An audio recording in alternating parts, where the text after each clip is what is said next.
watching my son and my daughter play Roblox all day. You know, like, and I'm like buying Roblox gift cards so he can buy things within the experience of the game. It's fun to watch. Yeah, yeah. It's fun to watch. It's an eye opener, and it's an indicator of the way things are going and things to come.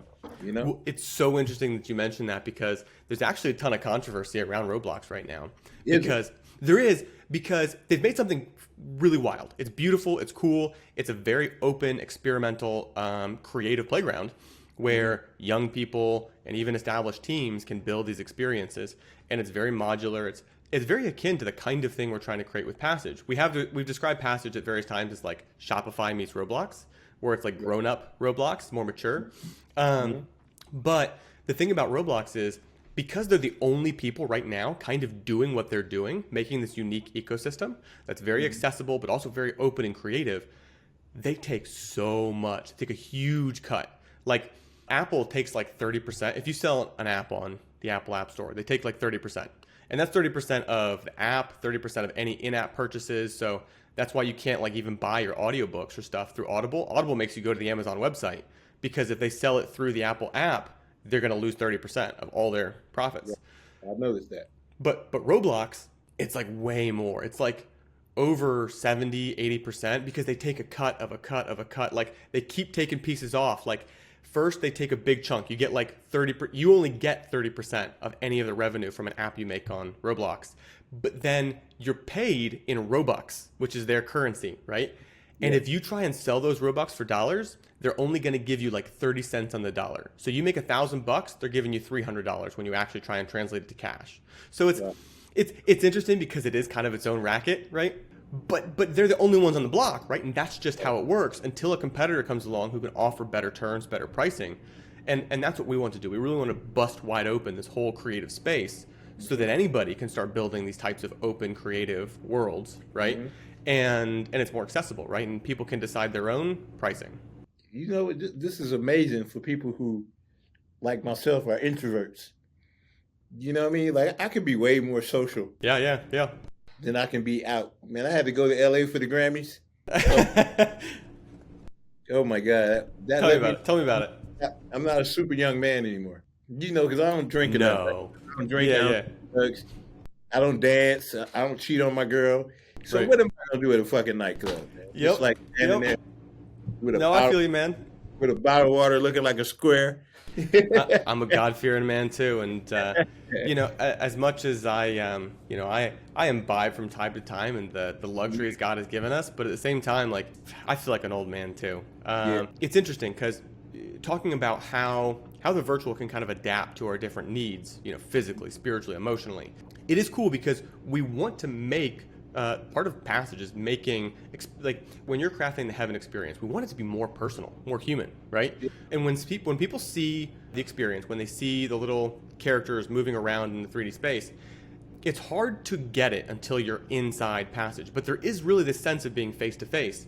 And what's yeah, cool about that is when you're on Zoom, if you turn your video on, everyone's the same size, they're the same volume, right? So everyone sounds the same, but not everyone's talking.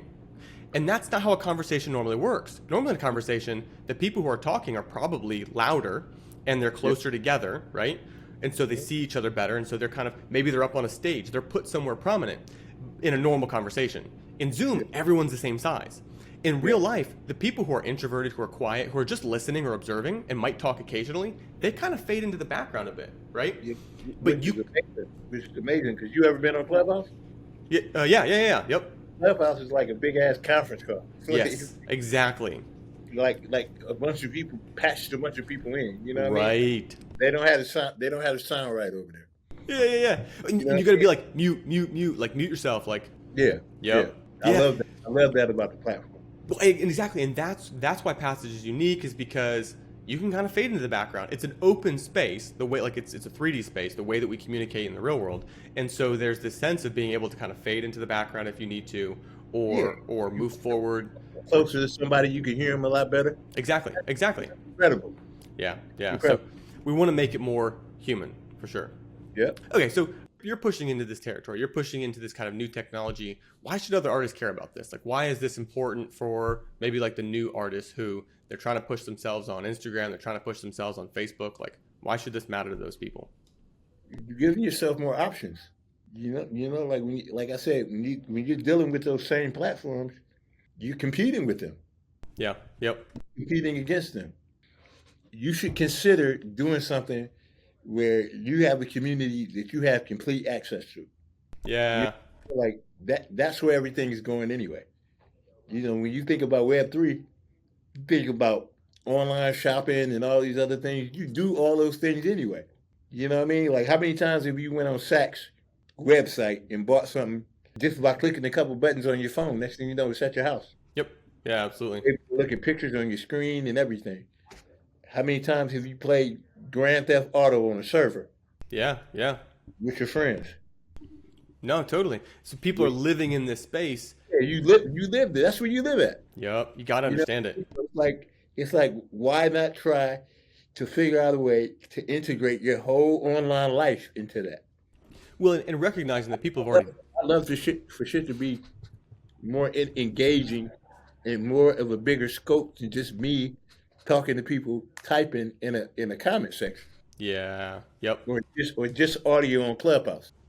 Well, and I think that's huge because it's not just like, well, we're trying to connect everything online. Well, it's already that way. Like Yeah, it's not something you need to do. You're already there. You're already like yeah. your life, your friends, they're already connected into this space. The question is, do you understand what's happening with your information, Yes. with your There you relationships, go. with your content? Do you know? Right? Hmm. So educate yourself, right? Understand what's happening on the platforms that you're on. And like you said, like find new options, right? It doesn't mean like you've got to like move everything right away. We got to play we got to play the game that's happening right now while we try and create a new paradigm, right? So we're balancing this where, we still want to reach those people who are on these legacy platforms, these older platforms, but at the same time, we want to point people to where like, hey, like let's create something that's more transparent, where that these relationships belong to You're gonna you. end up here anyway. Exactly, You're exactly. gonna end up here anyway. It'd be Yep, much clearer. You can start now. yeah, You know what I'm saying? Like you're gonna end up here. yep, 100%. I used to say I'm never getting on Instagram. I used to say How'd that work that. out for you? You see how it worked out for me. I'm on Instagram every Yep. to each his own. But the world is gonna do what the world is gonna do. Yeah, absolutely. You know what I mean? Yeah, the key here is, we want people to be a part of the process of growing this, right? We want people to get in on the ground floor. We want people to be a part of the process of like, not only getting in early and being able to have access to, these new ways of connecting with creators, of creating their own platform, right? But also being able to define where these things go, right? Like if you're one of the ones coming in later, you're not necessarily going to have the same influence in terms of where these platforms go, what these creators are doing. Think about the people who are in on YouTube early. Yeah. Those people now have huge, Mr. Beast, right? Like how long has he been creating on YouTube, right? There's a bunch of really big people who, like you said, it's consistency, right? They've been here since the beginning. They saw the potential for this video platform that other people didn't get yet. And they started early, started going through the process, understanding how it worked, how to get people to reach their content. And then there comes a point where YouTube's pushing them because they know more about the platform than anybody else. And so they can make content on a different level. Yeah. It's time to be a part of the process a little bit more as a fan than just showing up and rolling loud and doing this. Yeah. Yep. What about being able to tell your favorite artist how you think a song should be constructed while it's being made Yeah. Yeah. and being a part of the creative process? How about that? Talk about the development that comes along with that. If you're an artist or a producer, I wish I could text message LL Cool J when I was coming up. Yep, that's all the DM is. Yep. Exactly. Well, and it's so cool, man. When I was talking to Osmond about this, one of the things he said was like, love this idea of people spend so much time, the artist, the creator spends so much time creating whatever it is they're building, right? Making music. It's such a long process, but when it comes out, it's 3 minutes, right? It's 4 minutes long, whatever, at best. And so the fan, all they see is those 3 minutes. When there's hours that go into that. And so what we want to do is build a space where like you could potentially watch the process happen. You could be a part of the creative process. And we can even create cool scenarios where you have to be there if you want to get that song, right? Like you have to have been part of the process to get access to this exclusive thing. And again, it's finding ways to tie the people you're creating for to the creators, right? And make people, more overlap better. And then one of the things I was talking about with Kino was this idea of, not only are the creators in this space, right? They have an experience, but also like the teams behind those creators, right? We're talking about like doing Heaven Studio meetings inside of this space, having like a meeting room and whatnot. And like there could be times when the audience gets to have a front row seat to what's going on, in the inner workings of a team, where we can share stuff with the community that's very exclusive. People get an inside look as to like how this stuff happens in the industry. What does it look like to put out, a press release, to put out an album, to put out a video? Like, I love getting their input. yeah, exactly. I love it. I love Yep. it. I'm not one of those guys sitting around pretending like I know everything. Yeah, 100%.